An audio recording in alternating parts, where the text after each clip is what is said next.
Merci beaucoup, très cher Cédric, pour la question. Avant de revenir sur mon frère, j'aimerais d'abord vous dire que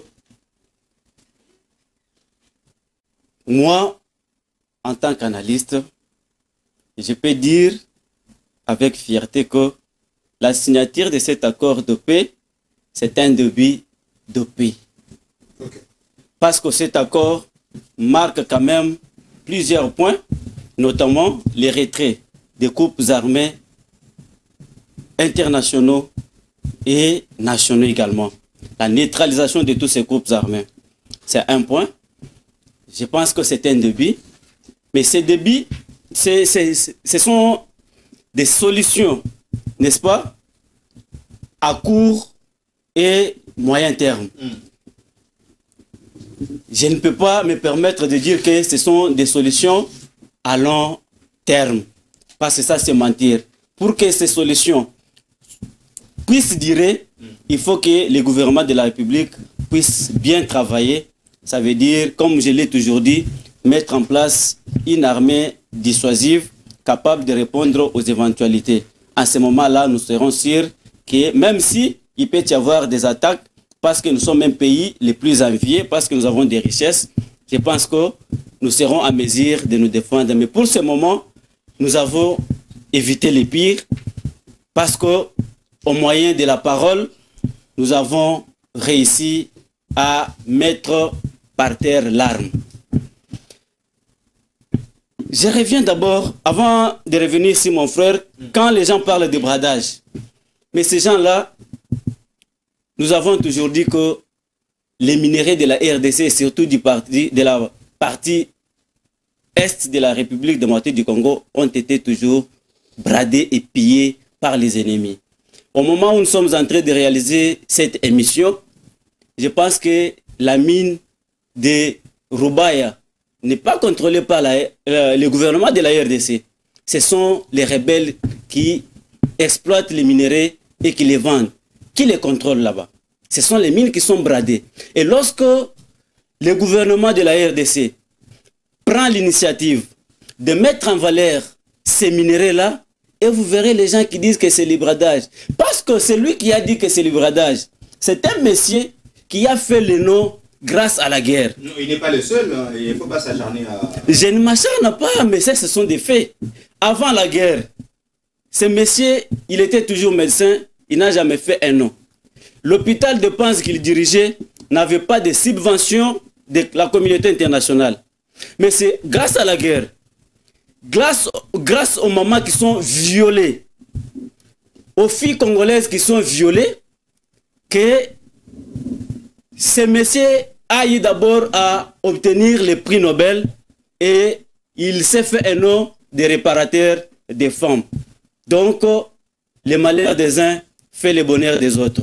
Mais le gouvernement responsable, il ne peut pas laisser ses fils et ses filles périr, qu'ils soient tués par les Rwandais. C'est ainsi que nous avons pris ces initiatives pour apporter tant soit peu la paix.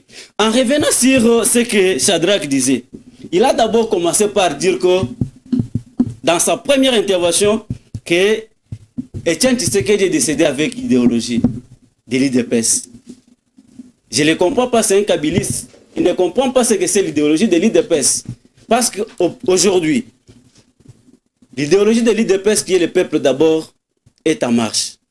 Je vous ai cité, n'est-ce pas, le projet que les kabilistes ne pouvaient même pas vulgariser, notamment Chitka Tende. Kabila a fait des aventures plusieurs fois pendant 18 ans qu'il va relancer les travaux de Chitka Tende jusqu'à ce qu'il est parti.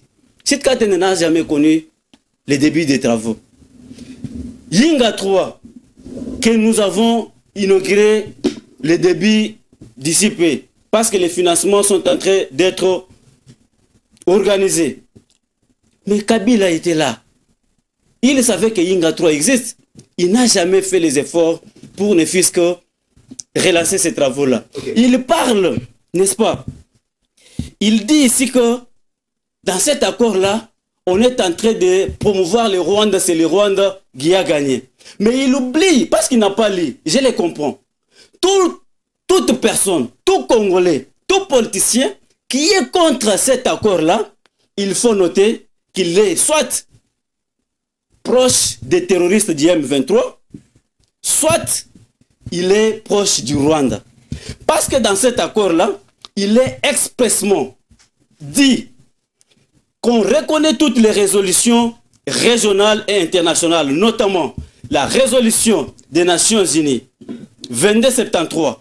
Cette résolution est connue là-bas. On reconnaît, n'est-ce pas, les démarches de Luanda. Mais qu'est-ce que toutes ces résolutions-là disent? Notamment le retrait du Rwanda du sol congolais, notamment la cessation des hostilités, notamment l'interdiction du Rwanda de ne pas appuyer les groupes armés.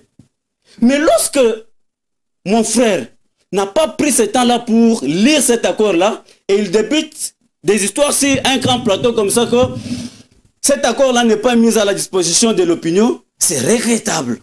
Et en dehors de ça, il reproduit les écrits de Kabila sur X, disant que ces accords-là ne mettent pas fin aux hostilités au Congo. Ça, c'est l'intervention d'un ennemi. Mais il faut aussi lire aux annexes de cet accord-là. Il est expressément dit que, au point 1, 2 et 3, que Rwanda se désengage et aussi les groupes armés doivent se désengager. Désengagement veut dire quoi? Désengagement veut dire mettre fin à l'agression, mettre fin à la guerre et se retirer du sol congolais. Et pour les Congolais qui vont se retirer, ils vont rejoindre les mécanismes PDDRCS. C'est connu.